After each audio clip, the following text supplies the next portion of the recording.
Hello and welcome to Newsweek South Asia, your one-stop destination for in-depth analysis of security challenges, regional conflicts and the evolving threat of terrorism. Let's take a look at the headlines first. India highlights Mumbai attack as turning point in New Delhi-Islamabad ties. Baloch long march in Toronto demands justice, global action against Pakistan. And India foils major infiltration bid in Jammu and Kashmir's Kathua, exposes Pakistan's terror route. India has long borne the brunt of cross-border terrorism emanating from Pakistan, a threat that continues to shape its foreign policy today.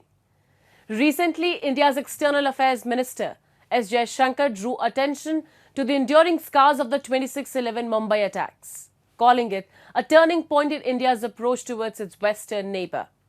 In a blunt message, he exposed Pakistan's double game, sponsoring terror while feigning diplomacy, and warned that old habits have returned to haunt Islamabad.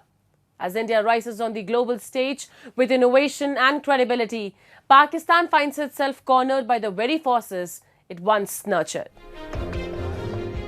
India's concerns over Pakistan-sponsored terrorism remain as pressing today as they were in the past. From cross-border infiltrations to the backing of terror networks, Pakistan has consistently been accused of fueling instability in the region.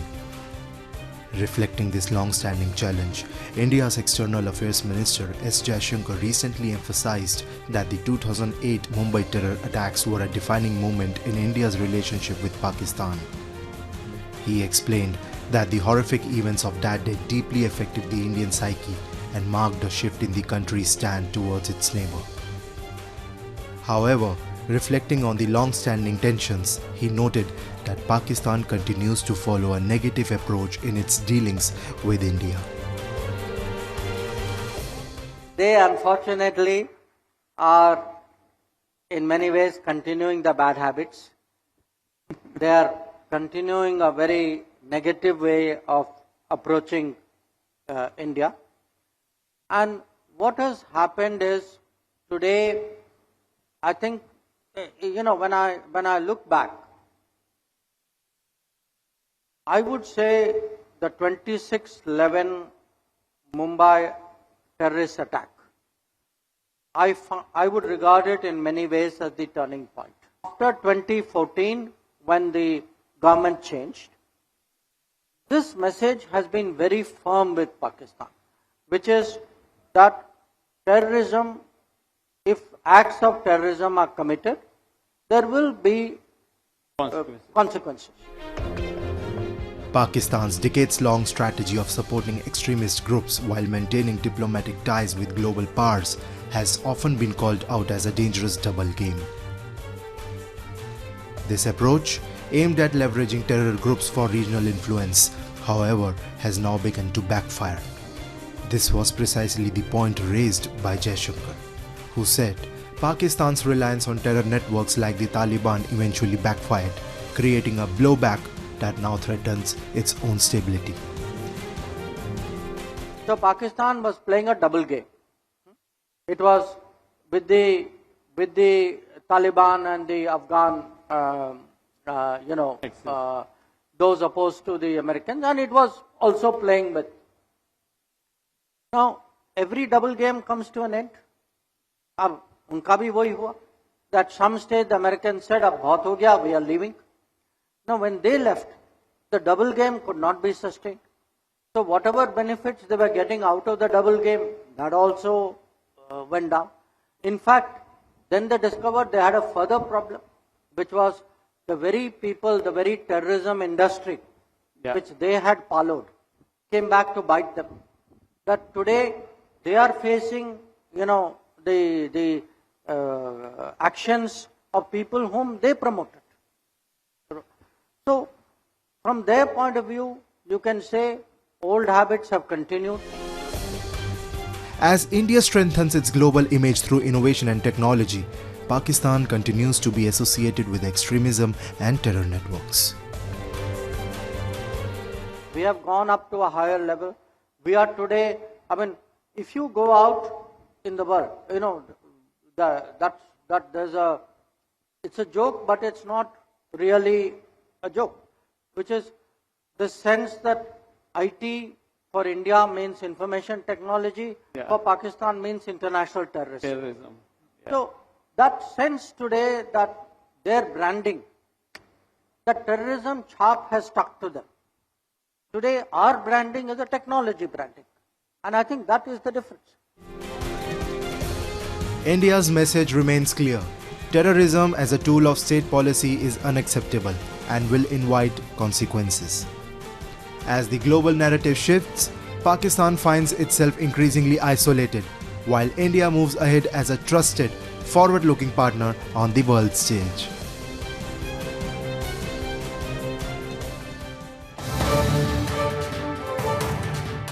For decades, the cries for justice from Pakistan's Balochistan province have echoed across borders, marked by stories of forced disappearances, state-backed atrocities and silenced dissent. Now those voices are growing louder on the global stage. In a powerful act of resistance and solidarity, the streets of Toronto witnessed a long march led by the Baloch Human Rights Council of Canada. The message was clear: justice for Balochistan, freedom for Maharang Baloch, and accountability for Pakistan. Here's more on the protest and growing international outcry.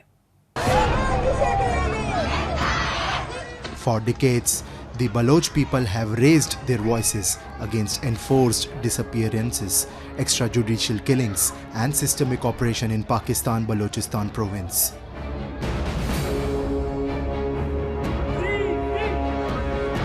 The movement for justice has gained global support as reports of human rights violation continue to surface.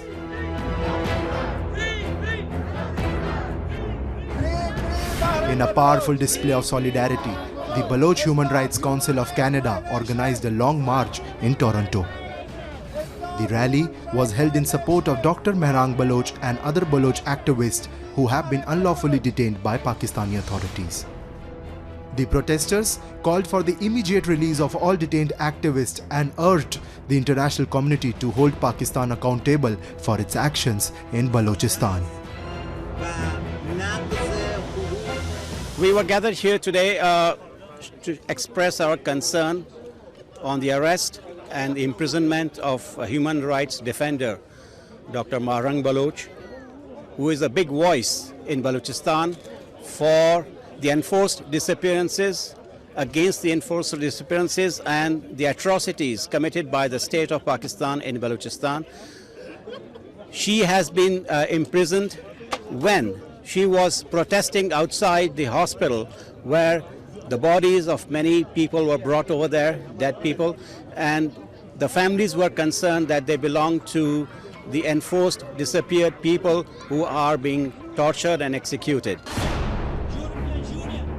With banners, placards and chants calling for freedom and justice, the demonstrators aim to shed light on what they describe as the ongoing persecution of Baloch voices by the Pakistani state. Our arrest is not a just attack on Dr. Maharang Baloch.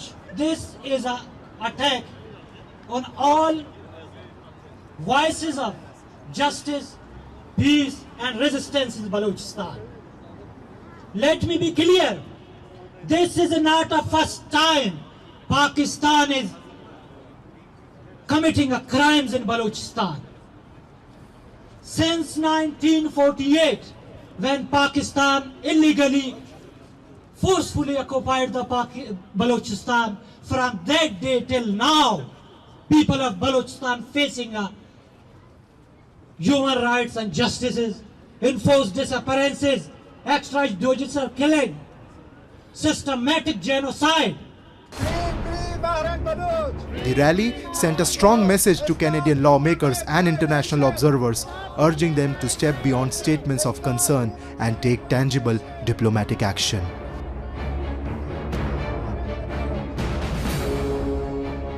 I'm here to stand beside my Baloch friends to demand the release of Maharang Baloch. We stand solidarity with the Balochistan people We want all international community and everybody to put pressure on the Afghan government to release Dr. Marang Baloch.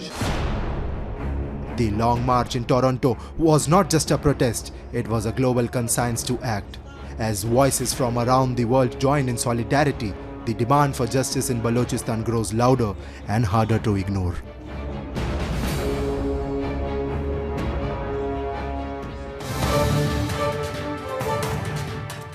Another wave of bloodshed has gripped Pakistan's Balochistan province as a deadly bombing targeted a police convoy in Mastung district, killing 3 and injuring many.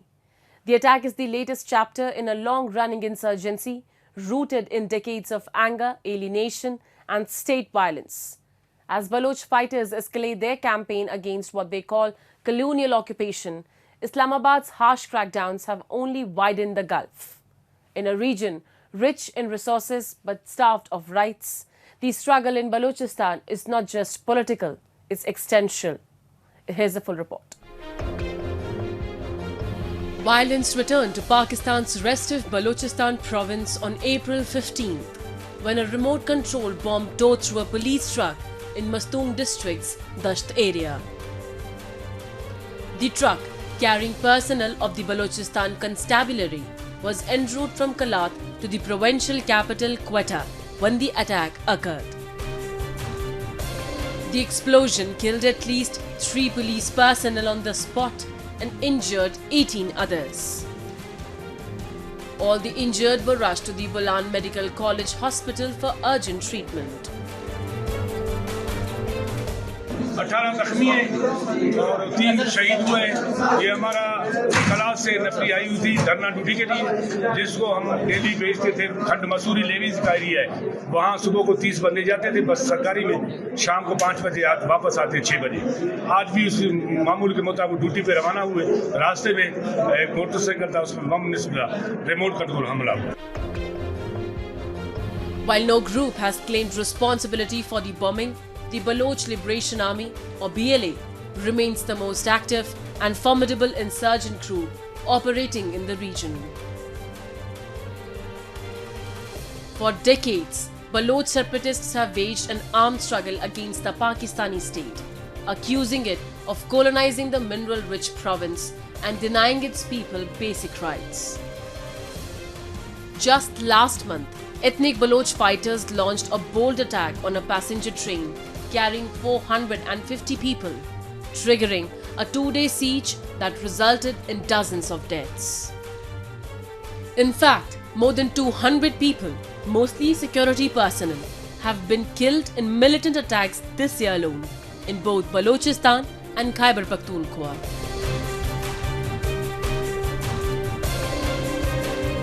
The increased attacks in Balochistan are a result of several things. The first thing has been that, the Pakistani state has been weakening. It is on the verge of bankruptcy. It is bankrupt for all intents and purposes. This is number one. So, the plunder by the military has also increased because you're looking at limited resources and resource competition. And so, the rapine nature of the military, it's always been a grab and seize kind of military has increased. What has become worse, of course, is the fact that China is also exploiting all these resources. They've got a port at Gwadar and things like that. So this has added very, very significantly to the Baloch sense of alienation. And it has also added to repression out there. So obviously, when you have this much repression happening, it is going to be a lot more... the resistance to that is also going to increase. That is the main thing that has happened out there. The roots of this conflict date back to 1948, when Pakistan forcibly annexed the sovereign state of Kalat, igniting a long and bloody insurgency that continues to this day. Balochistan, despite being the largest and most resource-rich province, remains Pakistan's poorest and most neglected region. Its gas fields fuel the rest of the country, but its own people live in darkness, denied development, dignity and democracy. Islamabad's response has been one of iron-fisted repression. Enforced disappearances, extrajudicial killings and brutal military operations have become routine. The Pakistani army and intelligence agencies have used kill and dump tactics to silence dissent, often targeting students, journalists, and activists. Some cases has been responsible for the killing of young students. These are university going students in Punjab or even in Balochistan or in Sindh. They are picked up from their hostels and tortured, sometimes released, sometimes they disappear forever, and other times they are killed in cold blood and their bodies are thrown to make an example of them. So we've not seen the Baloch do this. They have attacked who they call agents of the Pakistani state and whom they consider to be legitimate targets. That sometimes includes the Punjabis who are settlers in Balochistan, whom the Baloch consider to be agents of the Pakistan government. For many in Balochistan, the insurgency is no longer just about political rights. It is a fight for survival, justice, and identity. The Pakistani state's unyielding brutality has only deepened the chasm, fueling a cycle of violence that shows no sign of ending.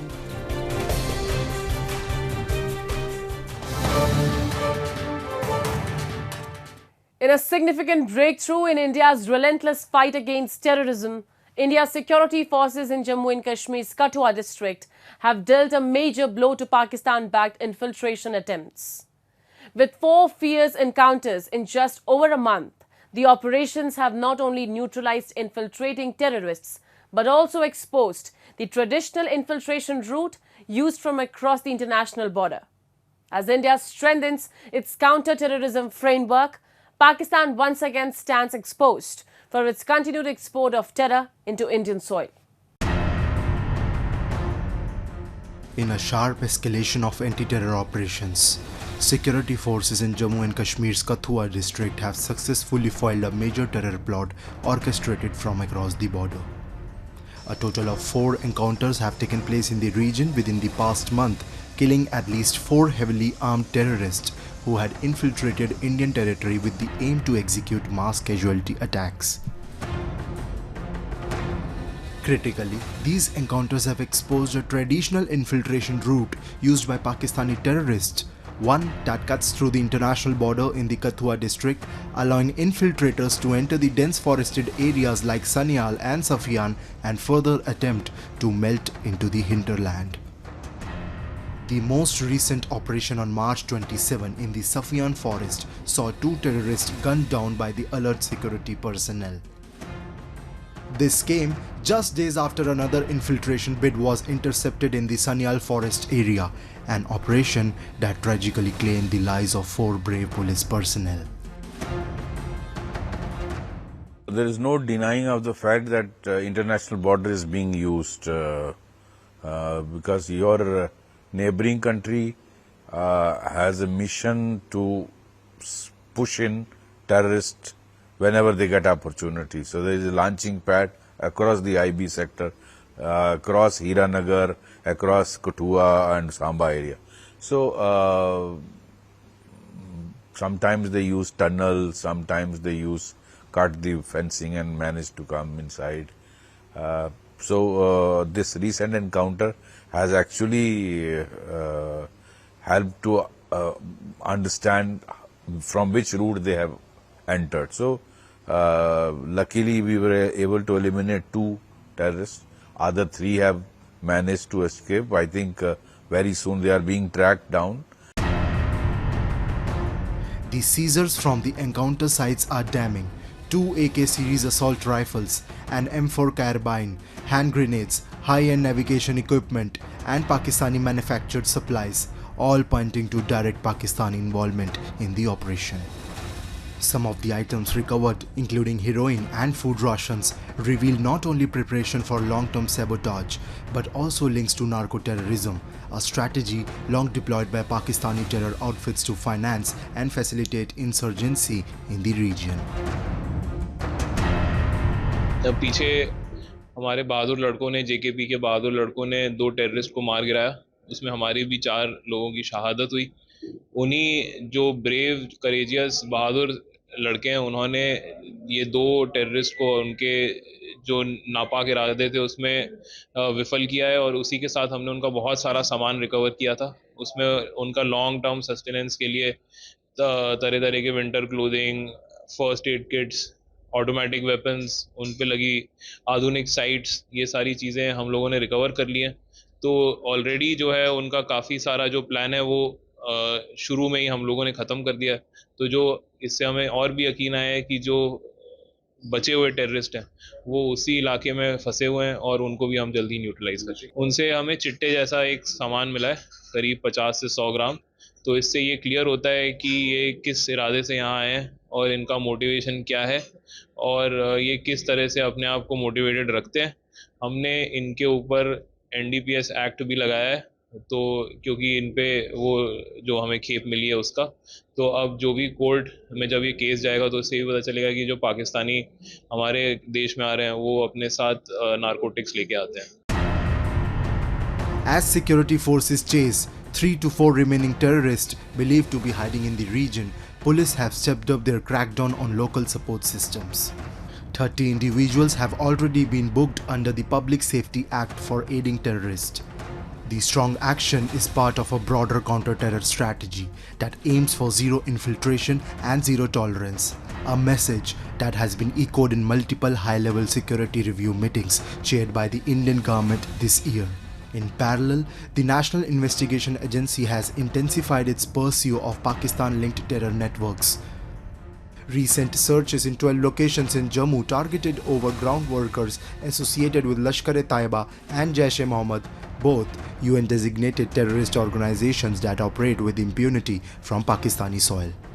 Seized materials have unearthed deep-rooted connections between local facilitators and Pakistani terror handlers.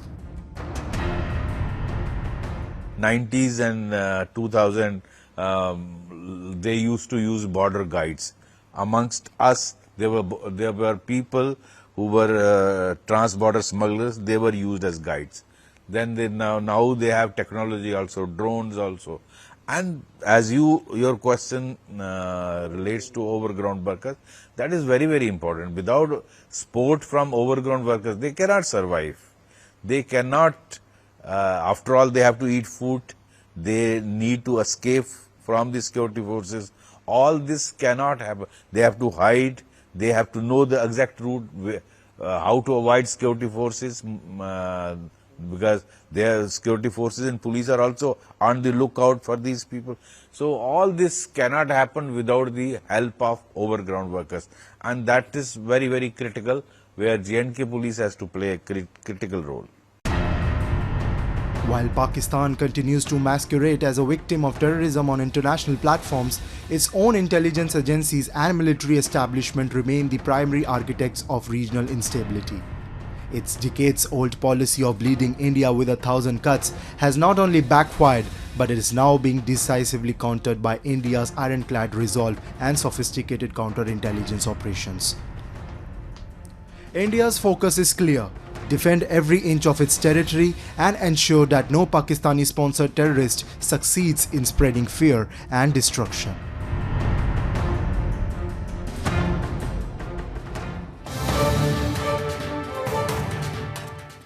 And with that, we come to the end of this edition of Newsweek South Asia. We'll be back next week with more news, views and analysis of the subcontinent. Meanwhile, do keep writing to us at nwsa@anin.com. This is Shivangi Mishra signing off on behalf of the entire production team of Newsweek South Asia. Goodbye and take care.